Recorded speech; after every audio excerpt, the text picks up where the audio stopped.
C'est un mensonge officiel. Bonjour Manuel Domergue. Bonjour. Merci d'être passé et de passer par le journal de TV5 Monde. Cameroun, histoire d'une guerre cachée, c'est aux éditions La Découverte. C'est un ouvrage très documenté, volumineux, 700 pages, avec Jacob Tatsitsa. Il est historien camerounais, vous l'avez écrit avec lui, et avec Thomas Deltombe, qui, comme vous, est journaliste. Pourquoi est-ce que la France nie toujours l'existence de cette guerre qui s'est déroulée entre 1948 et 1971 ?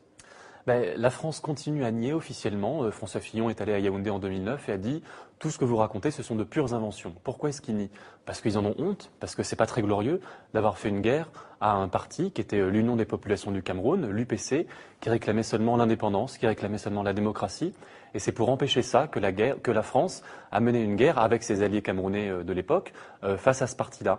Et il y a eu des atrocités, il y a eu des bombardements, il y a eu des tortures. On connaît à peu près le bilan de cette guerre ?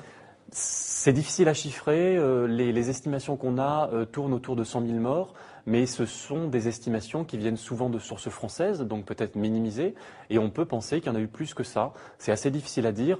Nous, on ne s'est pas vraiment axé sur le bilan chiffré. On essaie de montrer les mécanismes qui ont conduit à cette guerre et qui ont conduit à la confiscation de l'indépendance. Alors justement, indépendance 1960, le Cameroun passe d'un territoire sous tutelle onusienne administré par la France, donc à une indépendance. Quel intérêt Paris avait de conserver la mainmise sur le pays ?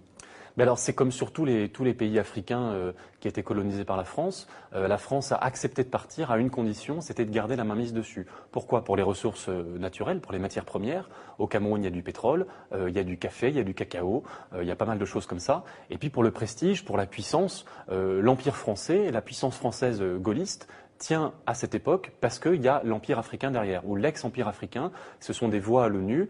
C'est un réservoir de puissance. Et le général de Gaulle a accepté la décolonisation à cette condition, à la condition d'avoir des accords de coopération qui donnaient à la France un rôle prépondérant en termes de commerce, en termes de coopération militaire, etc. Et en fait, le traumatisme de Gaulle, et puis de la France en général, c'est d'avoir perdu l'Indochine, puis l'Algérie. Et ils ont absolument fait tout ce qu'ils pouvaient pour éviter ce même scénario en Afrique subsaharienne. Alors ils ont raté en Guinée avec le nom de Sékou Touré, et au Cameroun, puis ensuite dans tous les autres pays, ils ont réussi par la force. En tout cas, c'est ce qu'on montre dans le cas du Cameroun.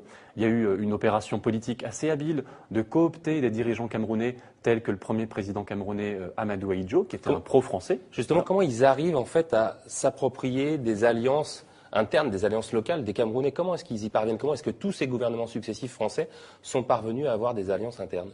Alors, la première manière, la plus simple, c'est de combattre tout simplement les vrais indépendantistes, les nationalistes, donc l'UPC de Ruben Oumniobé. Les combattre, ça veut dire frauder les élections, ça veut dire emprisonner les leaders, leur faire la guerre quand c'est nécessaire, les assassiner, en brousse comme c'est le cas pour Ruben Oumniobé en 1958, ou en Suisse, Félix Moumié, le président de l'UPC, qui a été empoisonné par la France, tout simplement. Et l'autre revers, c'est la carotte, après le bâton, la carotte, c'était d'acheter, de coopter des leaders dociles camerounais qui ont été formés en France, qui ont été choisis par les Français et pour lesquels on a truqué les élections. Amadou Ahidjo a été non pas élu par les Camerounais, mais choisi par la France au terme d'élections truquées. Jamais d'enquête sur les assassinats politiques, justement, de ces chefs indépendantistes camerounais? Il y a eu quelques enquêtes. On ne dit pas qu'on arrive et qu'on découvre tout. Je pense notamment à Mongo Betty, qui est un romancier, écrivain camerounais qui a fait un livre à succès qui s'appelait Main basse sur le Cameroun. Un livre qui a été censuré en France dans les années 70. On a reçu d'ailleurs sa veuve, oui, Odile Tomner, exactement, qui préside l'association Survie. Donc il y a des gens qui dénoncent ça depuis quelques temps. Et nous, ce sont ces dénonciations qui nous ont interpellés en tant que journalistes et historiens. On s'est dit, mais c'est quand même incroyable. On parle de bombardement, on parle d'une guerre qui... Personne ne dit le mot guerre aujourd'hui en France à propos du Cameroun. On parle parfois d'événements, de troubles. Ben non, c'est une guerre qui s'est passée.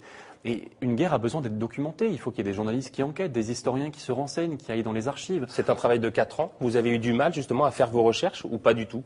On a eu beaucoup de mal parce qu'il faut être des deux côtés, il faut être au Cameroun et en France. C'est pour ça qu'on a une équipe franco-camerounaise. Comment vous avez travaillé avec Thomas Deltombe et avec Jacob Tatsitsa? Alors là où on apporte quelque chose, c'est qu'on allait voir les témoins français qui n'avaient jamais parlé, pour la plupart d'entre eux, alors qu'ils sont dans l'annuaire, que n'importe qui peut les contacter, mais personne s'était intéressé à leurs témoignages.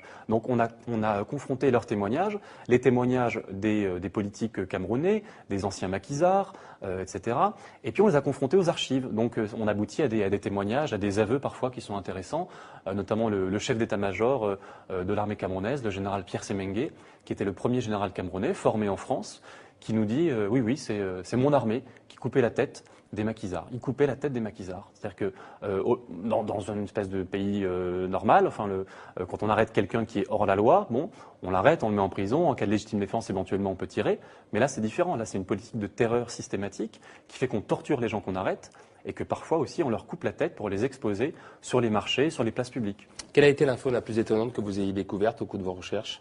Alors, Parce que vous avez eu accès notamment aux archives militaires françaises, enfin une partie en tous les cas.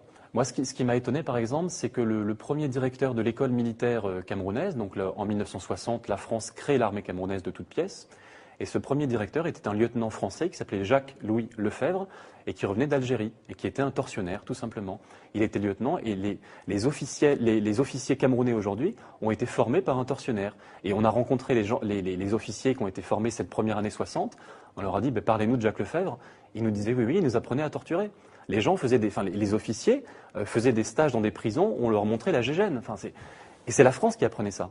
Alors vous m'avez dit qu'il y avait eu une forte répression lorsque vous y êtes allé en février 2008. Vous avez assisté à des manifestations, un peu à l'image peut-être de ce qui se passe aujourd'hui en Tunisie. Est-ce que ça veut dire que ce qui se passe pour Ben Ali en Tunisie pourrait se passer pour Paul Biya aujourd'hui au Cameroun? C'est difficile à dire, mais en tout cas, il y a un ras-le-bol dans la population tunisienne, comme on peut le connaître dans la population camerounaise. Et les deux situations sont évidemment différentes, mais il y a quand même des parallèles assez intéressants. C'est que en Tunisie, il y a eu 2 présidents depuis l'indépendance, Bourguiba et Ben Ali. Au Cameroun, il y en a eu 2 également, Amadou Ahidjo et Paul Biya. Paul Biya était le premier ministre d'Amadou Ahidjo. C'est-à-dire qu'il y a une continuité depuis 50 ans. 50 ans, c'est quand la France a donné l'indépendance à des gens qu'elle avait choisis. Et donc, on peut dire aujourd'hui que Paul Biya, que les dirigeants camerounais ont été choisis initialement par la France. Et le peuple camerounais n'a pas eu à dire son mot. Et quand il a à dire son mot, quand il va dans la rue, on lui tire dessus. En février 2008, il y a eu plus de 100 morts en 3 jours. C'est-à-dire que l'armée, la police camerounaise tirent sur les manifestants. Vous m'avez dit que le fil conducteur en fait, de cette négation de la France concernant ce conflit, c'était le racisme. Qu'est-ce qui vous permet de dire ça? C'est quelque chose déjà qu'on voit dans tous les textes qu'on étudie. C'est ça aussi qui est choquant dans les archives, c'est qu'on pourrait imaginer des stratégies impériales de la France. C'est pas propre à la France. Mais c'est toujours habillé d'un racisme, un racisme typiquement colonial, où on méprise les gens et on veut faire leur bien à leur place. Et donc pour cela, on les force à travailler, on leur dit comment développer leur pays. Et quand ils ne sont pas d'accord, au lieu de les consulter, au lieu de faire des élections démocratiques, on leur fait des guerres. Et ça, c'est typiquement raciste. Et aujourd'hui, le fait de penser que les Camerounais ne sont pas prêts pour la démocratie, que après tout, un despote, c'est pas plus mal pour des peuples africains, c'est typiquement raciste. Alors, vous invitez notamment les Camerounais à pouvoir consulter certaines parts de ce livre donc sur www.cameroun à l'allemande avec un k-le-site.org. Ça permet à tout le monde de consulter un certain nombre d'éléments. Je rappelle donc Cameroun, une guerre cachée, c'était aux éditions La Découverte avec Thomas Deltombe, Jacob Tatitsa et vous, Manuel Domergue. Merci beaucoup d'être passé par le journal de TV5 Monde. Merci beaucoup.